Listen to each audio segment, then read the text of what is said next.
थप्पड़ शादीशुदा लोगों के लिए एक बड़ी सीख। चटाक चटाक घर का दरवाजा खोलते ही अजय ने अपनी पत्नी रमा के गालों में जोरदार 2 थप्पड़ मारा। अचानक पड़े थप्पड़ से रमा जमीन पर नीचे गिर गई। ये देखकर पास रमा की 2 साल की बेटी उसे पकड़कर रोने लगी। रमा ने गालों पर हाथ रखते हुए कहा, अजय, ऐसा क्या किया मैंने? फिर अजय ने दांत पीसते हुए गुस्से में कहा, रमा, मैंने मना किया था ना, तुम पार्टी में किसी के सामने अपना मुंह नहीं खोलोगी, किसी से भी बात नहीं करोगी। जाहिर गवार कहीं की, जरा भी शर्म नहीं आती? तुम्हें अचानक पड़े थप्पड़ से रमा सकपका गई थी। उसकी आंखों से आंसू आ गए। उसे समझ नहीं आ रहा था कि आखिर गलती क्या हुई। रोते हुए कांपती हुई आवाज़ों में उसने दोबारा कहा, लेकिन मैंने किया क्या? अजय ने गुस्से में तमतमाते हुए कहा, अच्छा, किया क्या? क्यों कहा कि मुझे अंग्रेजी में आपकी बात समझ नहीं आई, आप हिंदी में पूछिए तो मैं आपको बता सकती हूँ। तब रमा को ध्यान आया कि उसके अजय के साथी अफसर की पत्नी के साथ हिंदी में बात की थी, क्योंकि रमा को अंग्रेजी बोलनी नहीं आती थी।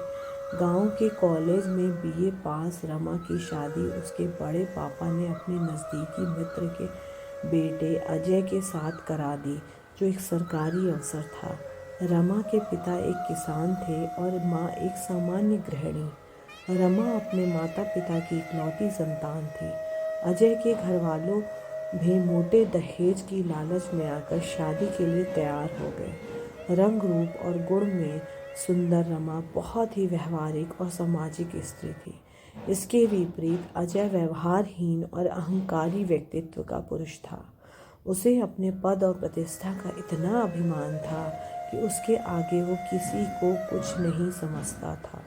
खासकर अपनी पत्नी रमा को तो वो हमेशा से अपने पैर की जूती समझता था।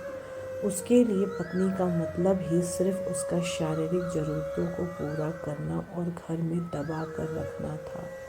3 साल की शादी में ऐसा कोई दिन नहीं था जब अजय ने रमा को उसके पढ़ाई और नौकरी पेशा न होने पर तंज न कसा हो या उसके साथ हिंसा न की हो। बात बात पर रमा को थप्पड़ मारना तो उसके लिए आम बात थी। रोज रोज की मारपीट से रमा परेशान हो चुकी थी, लेकिन आज उसने तय किया कि वो अब चुप नहीं रहेगी। उसने खुद को संभालते हुए आंखों में बहते आंसुओं को पोंछते हुए अजय से कहा, हाँ, मुझे नहीं आती शर्म इस बात को स्वीकारने में कि मुझे फर्राटेदार इंग्लिश बोलने नहीं आती, इसलिए इस वजह से मेरा कोई वजूद नहीं है, इस बात को भी मैं नहीं मानती। रमा के जवाब को सुनकर अजय ने फिर रमा के बालों को खींचते हुए कहा, अच्छा, बड़ी जुबान चलने लगी है, कान खोलकर सुन लो, 2 कौड़ी की औकात नहीं है तुम्हारी, ना ही तुम्हारे अपना कोई वजूद है। जिस दिन मैंने तुम्हें छोड़ दिया ना, उस दिन लोगों के घर घर जाके नौकरानियों की तरह झूठे बर्तन धुलोगी और झाड़ू पोछा करोगी, तब जाकर मुश्किल से पेट भर पाओगी। लेकिन सम्मान और इज्जत तो भूल ही जाओ, क्योंकि तलाकशुदा स्त्री को समाज में कभी सम्मान नहीं मिलता, समझी? सिवाय तिरस्कार के। तुम मेरी पत्नी हो, एक सरकारी अफसर की पत्नी, इसलिए ये लोग तुम्हारी इज्जत करते हैं और यही तुम्हारी पहचान है। 2 साल की बेटी को गोद में लेकर रमा ने कहा, ओह, तो मैं पिछले 3 सालों से धोखे में थी कि तुम मुझसे प्यार करते और एक न एक दिन तुम मुझे मेरे प्यार को समझोगे और मैं तुम्हें अपने प्यार से बदल दूंगी, क्योंकि पति पत्नी मिलकर एक दूसरे के पूरक बनते हैं। लेकिन मैं गलत थी। मुझे क्या पता था प्रतिस्पर्धा पति पत्नी में भी होती है। ठीक है अजय, मैं जा रही हूँ, हमेशा हमेशा के लिए तुम्हारी ज़िंदगी से। अब तुम अपने स्टैंडर्ड की दूसरी पत्नी लाना अपने लिए, मैं तलाक के पेपर भेज दूंगी। कहकर रमा वापस अपने गांव माता पिता के पास चली गई। विकट परिस्थिति में भी रमा ने कभी हार नहीं मानी। समाज के ताने उलाहना सहती रमा अब सामाजिक कार्यों में जुट गई और अपने दर्द को कलम से सहायता से डायरी के पन्नों में समेटने लगी। लेकिन कहते हैं ना, सूर्य की तेज रोशनी को काले अंधेरे बदल ही नहीं ढक सकते हैं। उसी प्रकार रमा की प्रतिभा भी कब तक समाज से छिपी रह सकती थी। रमा को भी प्रसिद्धि मिली। पूरे 20 साल बाद, अथक कड़े परिश्रम के बाद, आज अब जब रमा और अजय का आमना सामना हुआ तो वो पुरानी सारी कड़वी बातें याद आ गई। भीड़ से पूरा सभागृह तालियों से गूंज रहा था। आज रमा की उपलब्धियों के सम्मान में, आज उसे महामहिम राष्ट्रपति के समाज में महिला के सामाजिक सुधार एवं उसके लिए स्वरोजगार पैदा करने के लिए साथ साथ घरेलू हिंसा की शिकार महिलाओं को न्याय दिलाने और उनकी शिक्षा के लिए जागृत करने के लिए पुरस्कार मिलना था।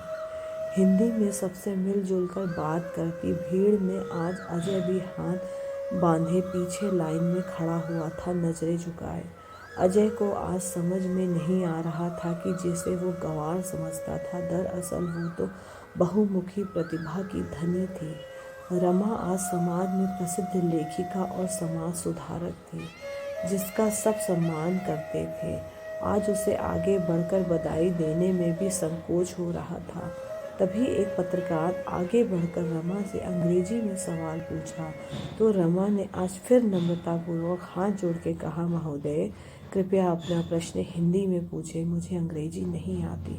तब पत्रकार ने कहा, जी माफ़ी चाहूँगा, मैं अपना सवाल हिंदी में पूछता हूँ। मैडम, आपके मन में सामाजिक सेवा का ख्याल कैसे आया? आप में सफलता का श्रेय आप किसे देना चाहेंगी? आज जहाँ लोग इंग्लिश मीडियम में अपने बच्चों को पढ़ा रहे हैं, बात कर रहे हैं, वहाँ आप हिंदी में लिखती हैं। क्या आपको कभी असफलता का डर नहीं लगा? तब रमा ने कहा, जी नहीं, मुझे हिंदी बोलने लिखने में कभी शर्म नहीं आती। और जैसा कि हम सब जानते हैं कि परिस्थिति में बड़ा गुरु कोई नहीं होता, कठिन परिस्थितियां हमें मजबूत बनाती हैं। इसलिए आज मैं उस व्यक्ति से दिल से आभार व्यक्त करना चाहती हूँ जिसने मुझे अपने जीवन में घर से मुक्त कर मेरे स्वाभिमान को जगाया। वो व्यक्ति मेरे जीवन में ऐसा गुरु है जिनके लिए घावों ने मेरे अंदर दबे आत्मविश्वास और आत्मसम्मान को जीवन में नई दिशा एवं कुछ कर गुजरने के जुनून को जगाया, जिन्होंने मुझे अपने सामाजिक रिश्ते से आज़ाद करके बाहर समाज में आकर सांस लेने का और समाज के लिए कुछ करने का मौका दिया। बेशक आशीर्वाद और साथ मेरे माता पिता का मुझे मिला, लेकिन परिस्थितियों का ठोकर उस व्यक्ति से मिला। इसलिए मैं उनका आपके माध्यम से धन्यवाद करना चाहती हूँ। साथ ही हर महिला पुरुष से कहना चाहूँगी, हमारी सफलता में हमारी भाषा कभी बाधक नहीं बन सकती। और हिंदी तो हम सभी भारतीयों के दिल की भाषा है। सफलता के लिए बस सच्ची लगन और जुनून की ज़रूरत होती है।